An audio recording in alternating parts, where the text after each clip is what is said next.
నమస్కారం. నా పేరు శ్రీరామ్ శర్మ.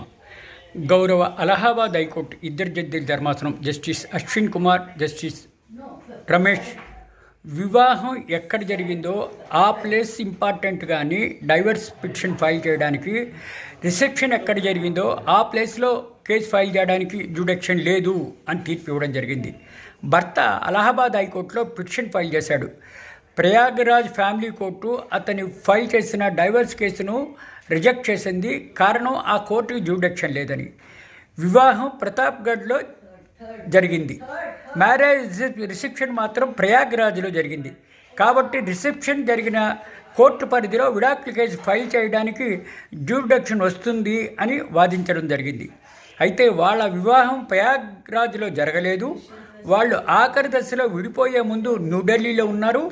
హైకోర్టు అలహాబాద్ అనడం ఏంటంటే, మ్యారేజ్ రిసెప్షన్ జరిగిన చోట ఉన్న ఫ్యామిలీ కోర్టులో విడాకుల కేసు ఫైల్ చేయడానికి జ్యుడిక్షన్ రాదు. కాబట్టి వివాహం ఎక్కడ జరిగిందో అక్కడ ఉన్న ఫ్యామిలీ కోర్టు పరిధిలో జ్యుడిక్షన్ వస్తుందని అలహాబాద్ హైకోర్టు తీర్పు ఇవ్వడం జరిగింది. కేవలం రిసెప్షన్ ఎక్కడ జరిగిందో ఆ ప్లేస్లో ఉన్న ఫ్యామిలీ కోర్టుకి జ్యుడిక్షన్ రాదు. వివాహం ఎక్కడ జరిగిందో అక్కడున్న ఫ్యామిలీ కోర్టుకే జ్యుడిక్షన్ వస్తుంది అని అలహాబాద్ హైకోర్టు ఇచ్చిన తీర్పు వల్ల మనకి తెలుస్తుంది.